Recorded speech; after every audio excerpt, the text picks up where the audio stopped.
Hello and welcome to the Beach Boy Basement. I'm Steve Lewis. Today we'll be talking about Beach Boy fan extraordinaire Elton John. Now, Elton John is certainly one of the great pop artists of all time. Between 1970 and about 1976, he was responsible for a body of work that is almost unparalleled in rock music history. Such great albums as Goodbye Yellow Brick Road, Tumbleweed Connection, Honky Chateau, to name but a few. He was also a fan of the Beach Boys. One of the things I really like about Elton John is he's a performer and also a fan. It seems that the first time Elton John actually crossed paths with one of the Beach Boys was during his initial stint at the Troubadour Club in 1970. Now, these were the shows that really broke Elton as a major performer, and they were really attended by a lot of the rock royalty of the time, including Beach Boy Mike Love.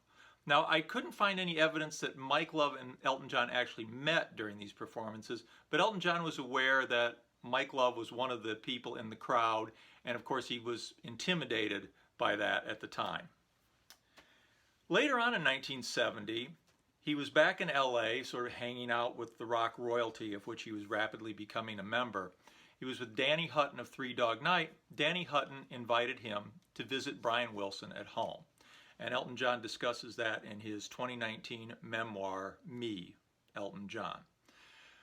Apparently, they went to Brian's house, and Brian spent pretty much the entire meeting just sort of singing back the chorus of Your Song to Elton.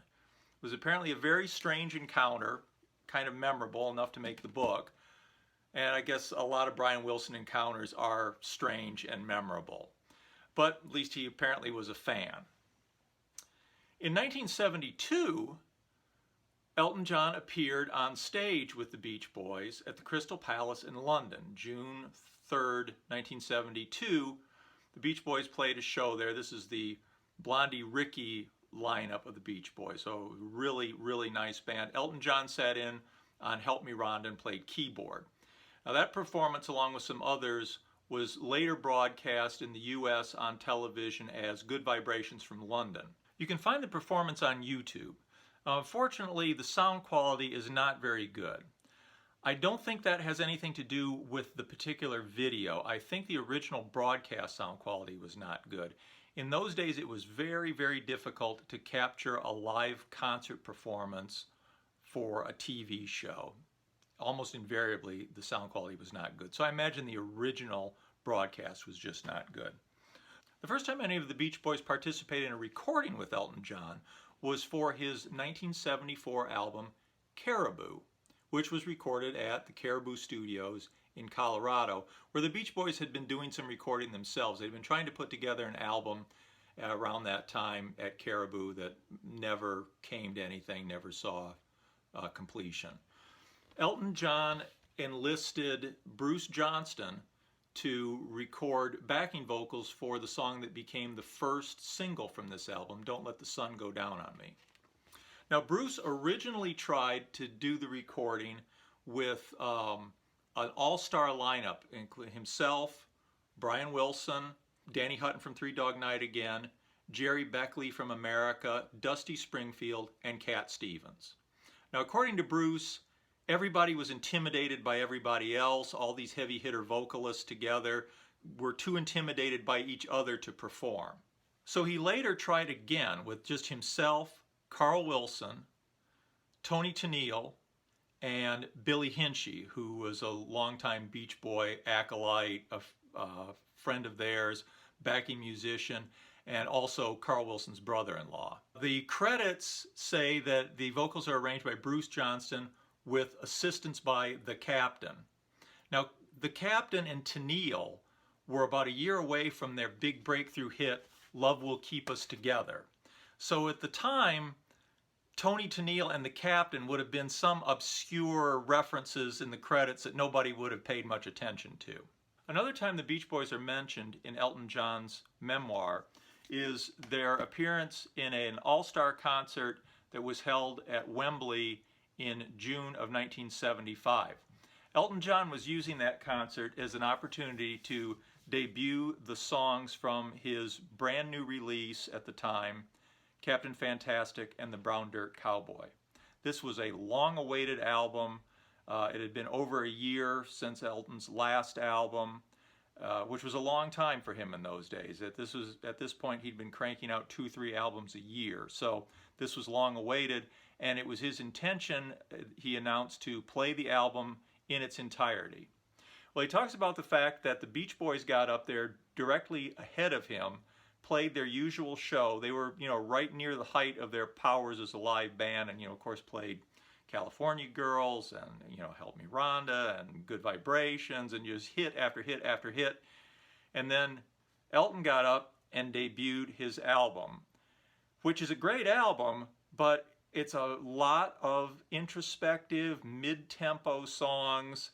And the main problem was that the audience didn't know it. It had just been released a week or so earlier, and the people were unfamiliar with it. So he talks about the fact that the Beach Boys were hard enough to follow, but then he comes up there and starts playing this album that nobody's familiar with, and he couldn't stop playing it because to stop playing it would have signaled that he didn't believe in it or something.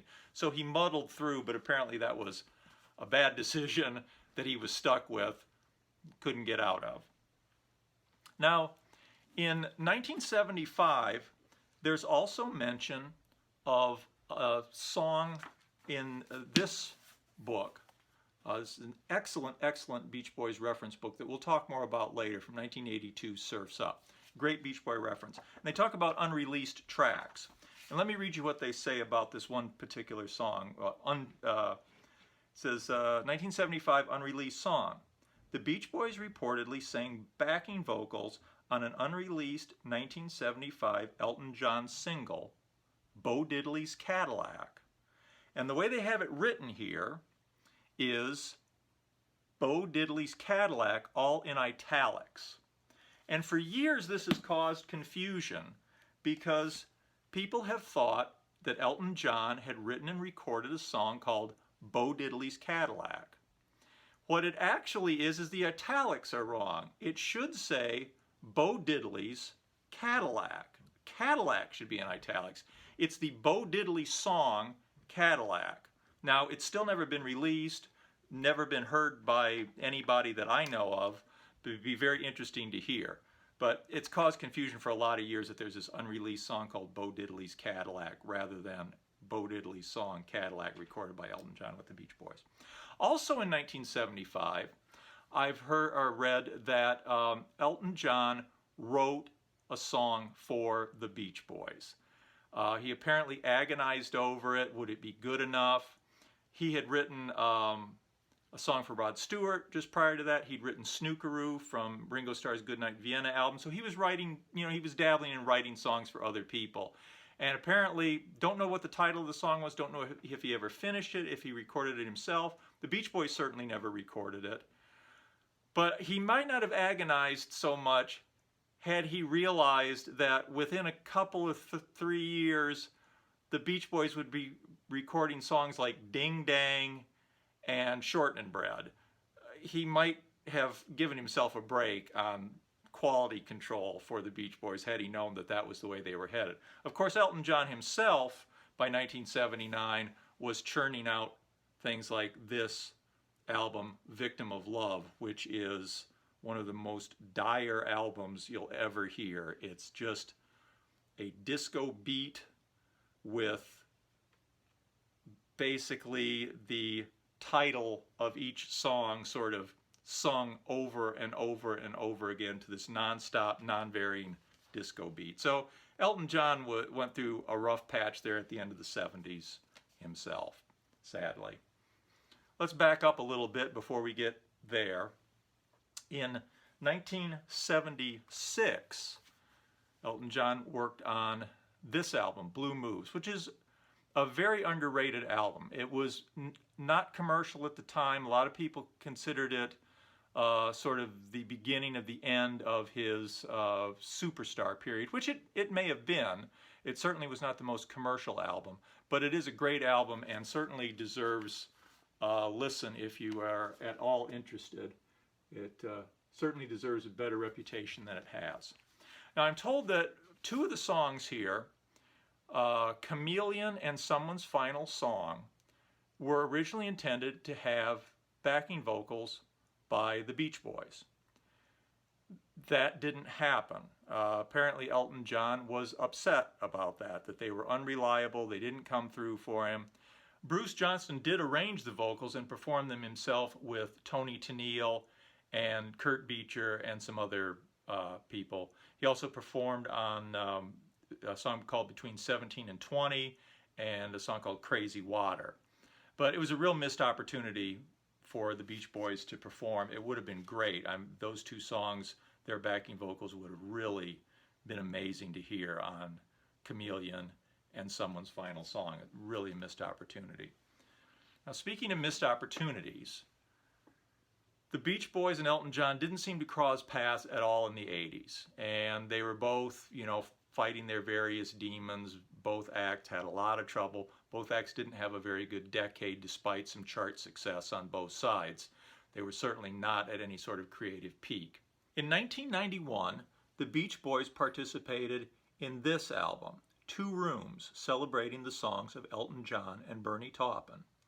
For this album, big rock acts of the era and the Beach Boys were asked to contribute a cover version of an Elton John and Bernie Taupin song. Now, this was a great opportunity for the Beach Boys to do something really interesting. They could have covered Chameleon or Someone's Final Song from Blue Moves. Their vocals would have been fantastic on that. They could have done Don't Let the Sun Go Down on Me, which, Bruce and Carl had already sung backing vocals for that on the, original album. They could have even done something like Harmony, would have been a great choice for them. Harmony and the Beach Boys certainly is a natural, and Carl's vocal on that would have been fantastic. I would have loved to have heard that. Unfortunately, this was post-Kokomo, and by this time, Mike Love was firmly the decision maker in the Beach Boys, having co-written Kokomo with Terry Melcher. He had solidified his power within the group. So they did the most obvious and least interesting thing they could have done, which was to cover Crocodile Rock. And you can just imagine the nasal Mike Love vocal that he pulled on Crocodile Rock. I won't try to imitate it. I'm sure you can imagine. It's really a shame. This could have been really cool. Instead, you get what basically boils down to almost like a Mike Love solo track version of Crocodile Rock. Really a missed opportunity for sure. Now, in the early 2000s, there were a couple more times that the Beach Boys, well, Brian Wilson in particular, crossed paths with Elton John and his lyricist Bernie Taupin. For 2004, Brian released Getting In Over My Head. How Can We Still Be Dancing is a duet with Elton John. First time Elton John had appeared on one of the Beach Boys albums. Unfortunately, this is the least of Brian Wilson's solo albums as far as I'm concerned, and the song is not a great song. It's not memorable. Elton John and Brian performed together, which is the only thing notable. There is a heavy reliance on guest stars on this album. Paul McCartney's on it. Eric Clapton is on it. Those are kind of interesting appearances. Elton John appearing is kind of interesting. But the material is just not that memorable, unfortunately. But Elton John is there. A year later, for Christmas 2005, Brian Wilson released his solo Christmas album, What I Really Want for Christmas, in which Elton John lyricist Bernie Taupin contributes the lyrics to the title track, What I Really Want for Christmas. Now you can imagine those are not the most memorable, inspiring lyrics that Bernie Taupin ever wrote, but Bernie Taupin did at least write the lyrics, and it's a Brian Wilson, Bernie Taupin co-write, which makes it kind of interesting. But Elton John remains a Beach Boy fan. In fact, for the 2000 CD reissue of Carl and the Passions' So Tough as a twofer with the Holland album, Elton John actually wrote a little introduction in the liner notes. And let me read this to you. I think it's kind of good. This is an album which I have loved for a long time. It is perhaps the loosest of Beach Boy albums in that it has more of a band feel than the others. It contains one of my favorite all-time Beach Boys tracks, Marcella, and another, He Come Down. The traditional harmonies are still there, but they're drier and more ambient.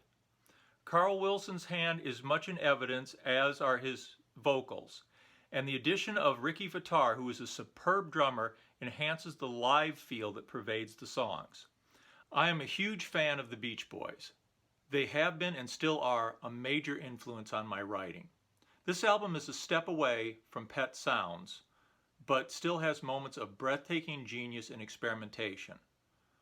When this album was released, I remember how different and fresh it sounded. It still does.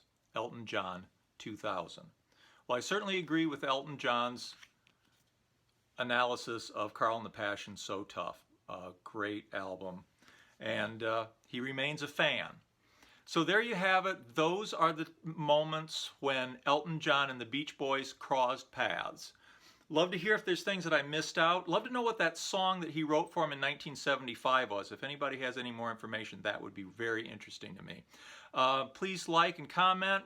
We'll see you next week. Thank you. Bye.